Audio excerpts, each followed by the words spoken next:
Hello there, fellow Nautili, and welcome to the Nautilus. My name is Joseph, and if you're watching this video, you're hearing me talk as well. This is the art channel dedicated to all things creative. And, well, let's continue with this thing here. Now, I'm redoing this, and let's make sure this is going, because for some reason it stopped it, and I don't know why. So let's just keep going with this. I'm gonna reread this again. Sorry if I sound a little upset. It's just it only captured 3 minutes of me talking, and I was reading the story that I had been writing. But I'm gonna do it again. That's fine. You know, it's fine. It's absolutely okay. You know, it'll allow me to read it better this time. Even though I thought I did a pretty good job last time. Anyway. Let me move the mic a smidge closer, and let's do this. All right. So, Gilderhand is in the corridors underneath the entire kingdom, looking to escape his father's insane reign of fear-mongering. So let's continue, huh? He decides to investigate for himself, and by choosing this path, he knows his banishment will be imminent, but still he decides to go further, deeper down the path he knows he was destined to venture down. And that is the only choice he has in his mind. The only thing that stays on Gilderhand's mind is this: what really lies beyond that wall? Is what really is out there so terrifying that walls were created to defend an entire kingdom that hasn't even been at war? So many unanswered questions, yet only one way to figure all of them out. The only way to get the answer he wants to climb the wall is to climb the wall and take a leap of faith. Deeper and deeper he travels, finding more hidden paths that may lead to his demise. But he needs to continue. And we need to continue. But before we continue, ladies and gentlemen, I want you guys to help me out by subscribing and clicking that bell. You will be supporting me if you do so. And you will get early access to any of my content. And if the subscribing and bell icon hitting and liking and all that stuff does really good and we hit a certain subscriber amount, I will make a Patreon. That is right. I will make a Patreon page and I will put different things there for Patreon.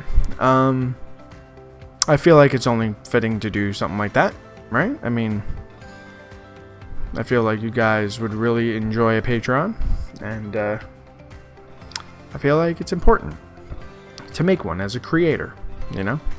Because until I get paid from YouTube, you know, if I hit 500 subscribers, I'll make a Patreon.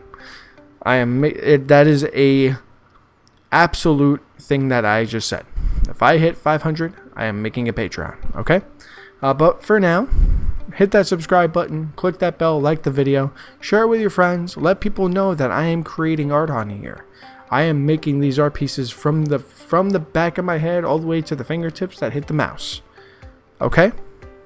Alright, the Nautilus does everything on his own, the editing, the filming, the audio, my smooth, sultry voice, everything gets done by me personally. I have no one to help me. I'm doing this all on my own. But your support is absolutely necessary for me to continue this channel and make content almost as good as Van from LFR Family. He's a good content creator. I ain't gonna front. And he actually featured me in one of his videos. One of the live chats today. So, and people liked my content, and they liked the fact that I was reading, and they thought I had a very podcasty voice, which is a very, very cool compliment. So, let us continue. Let's see here. At some point down the tunnel, he reaches an intersection, with each path leading down a single way. So far, he's been going in a somewhat straight direction, keeping his hand to the wall, letting the light lead him onward. Now there's a choice, and a difficult one at that. Since he doesn't have a map of the tunnels, he must leave his choice up to chance. Examining each corridor, he notices that the corridor leading straight down has rougher walls. The one to the right has smoother walls, and the one to the left is covered in drawings. The drawings could be a diversion, a trap to ensnare an enemy, or a guard if they get too close. He figures the wall to the right are smoothest, the walls to the right are smoothest, since anyone going down that corridor would keep a hand to them smoothing out the surface of the wall, and has since the most walked down, and that is erosion. I didn't realize that until I wrote that again. Read that again. Wrote that again. What? He decides to go to the right and head down the corridor with the smooth walls, keeping his hand to the wall. He continues down until he notices a ladder. Above him, he notices a door that leads outside, and ascends the ladder. Hoping not to alert anyone to his presence outside, he opens the door as quietly as possible. Cracking the door open, he peers out onto the street above, looking in all directions, checking to see if anyone may be watching. No one seems to be around, so he comes up to the street. Putting the light and the lantern out, he continues quietly through the town to find the wall a few feet away. Peering up at it, he notices how monstrously tall it is, and how steep it is too. He notices a few nearby trees to climb up to give him a head start, and begins climbing up some branches to get a foothold. As he reaches the top of the nearby tree, he ties one end of the rope to the strongest nearby branch. Hold on one second. I know this is just so fascinating, ladies and gentlemen, and you are absolutely enamored. Okay, we're doing good on time. One more time, let me tell you about that subscribe and bell icon thing. You know what to do. If you subscribe and hit the bell icon, you are the coolest person on the planet. Verified. You're a verified dope human being, because you're helping support a creative artist and someone who just loves making things for a living. This is what I want to do for my job. This is what being an artist and making this a career, that would be the most dope thing ever. And your subscribing and hitting the bell icon can help me do that. You know, I may not get my art pieces into a gallery or a museum, but this is the next best thing. You know what I'm saying? So, hit that subscribe button. Click that bell. Make that little bell go ding-a-ling-ling. Ding. And if you guys do subscribe, at 500 subscribers, I will make a Patreon. Remember that. Or, if you don't want a Patreon, I'll give you my Barack Obama impression. I swear it's good. I've heard nothing but good things about it. If I do say so myself. Thank you. But yes, I do a Barack Obama impression. I also do a weird alien throat sound. I can mimic the sound of a drum set. And I have insane basketball skills for a guy my size and weight. So, I'm a pretty awesome individual. Not to toot my own horn. Let's go back to the story. Alright. Noticing a ledge fairly close to the top of the wall, he swings the rope tied to the tree as hard as he can, and uses the pike hook attached to spike it into the ledge. He gives it a few tugs to ensure that it is sturdy and will not fall out, and begins ascending the rope. Using the wall as a personal walkway, as he makes his way up, he notices that the air gets slightly thinner. Due to the amazing skill of the wall, Gilderhand reaches the ledge, but he notices his breath is getting more lax and he's having a hard time breathing. Boy, okay, keep it together. A few feet from the top of the wall, he decides to tough it out and reach the top. Gasping for air, he finally rests his fingers upon the top of the wall, and as he hangs on to the top, he sees the view before him. And what he sees is nothing. Well, for the most part, a barren wasteland of nothing, with a few scattered trees that look as if they were decayed. There is emptiness, and a growing sadness sweeps through the air. As Gilderhand perches himself on top of the wall, with both legs latched over the sides of the wall, he takes a breather, and as he realizes that the air becomes still. It's not as thin as when he was climbing the wall, almost as if the air settled. He stares down the other side of the wall, noticing several small ledges for him to place his foot. He begins to climb down the other side of the wall, placing his feet on the various footholds before him.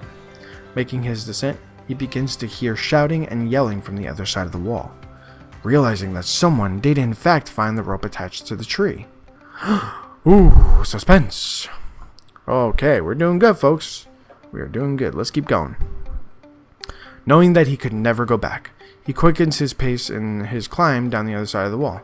As he nears the bottom, he looks back up to see several guards peering down at him, shouting wildly and even pointing arrows in his direction. Fearing for his life, He looks to the ground below him and notices that he's not too far from the bottom, and would survive the fall. Choosing life over death, he cuts the rope above him with a small dagger he brought with him, and begins falling to the ground.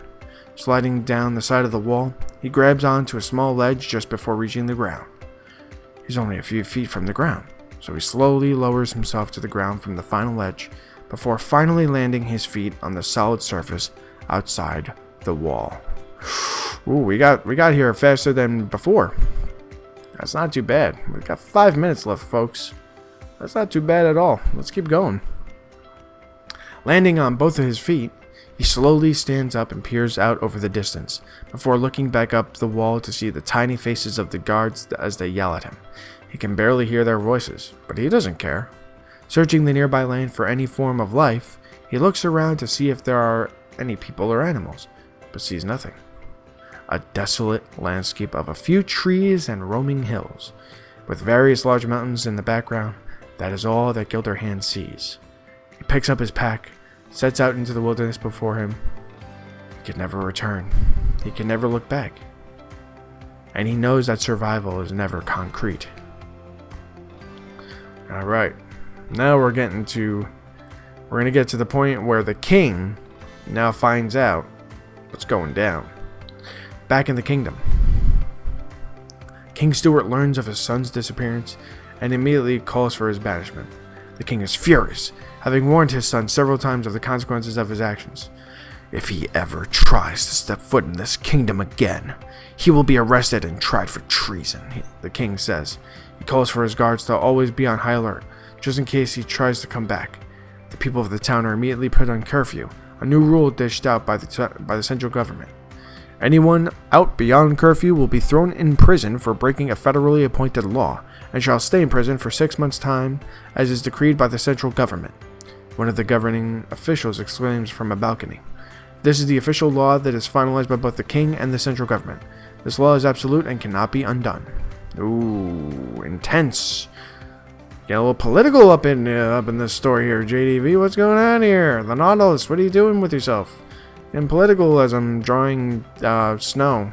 Really bad looking snow on trees. Yeah, I'm paying attention to what's going on. I've been watching. Alright. The people of the town began talking amongst themselves, and soon fear had spread throughout the society. They began placing blame on the king's son, exclaiming that it was his actions that caused this. Blame is additionally placed on the king himself, exclaiming that he did not take the proper action to stop his son in the first place.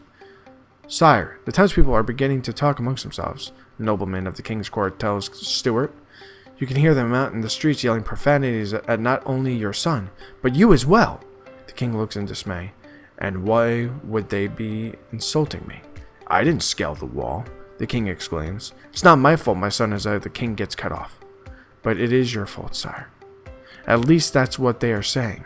They're saying that you did nothing to keep him from being the way he is, and that you did nothing to stop him from taking the actions he took in the first place." Woo, we getting intense over here. Okay, alright, I know you guys are absolutely intrigued with the story, and I'm glad you are, because that makes me feel happy. Knowing that you guys are, like, I've gotten comments on when I was on the live chat with Van and the new group I'm a part of, when he was playing my video in the background. They loved my story, and I was like, oh, okay, this must be a good thing. So I was like, I might as well just keep doing this. And guys, I'm actually like getting goosebumps reading my own story. If you guys think this story is bookable, if you think I could turn this into an actual book, please let me know, and I will continue writing this story. I'm 26 pages in, and I've saved it for all this time, just in case I could get to the part where I could turn it into something, because I think it would be a pretty good book. I think I got some pretty good stuff going on. Alright, so we're at a minute left in this audio going on here. At the end, we're almost at the end of the video. And once again, I want to thank you guys for subscribing, clicking the bell, doing all that cool stuff, just being awesome individuals and helping me and supporting me. Once again, if you want merch, I have merch in the link in the description. teespring.com/stores/the-nautilus. Get yourself some merch, and remember to subscribe, hit the bell, do all that cool stuff. Any support you give me is absolutely loved and appreciated. I really do love you guys. Thank you for all you've done for me. And remember, the Nautilus is out.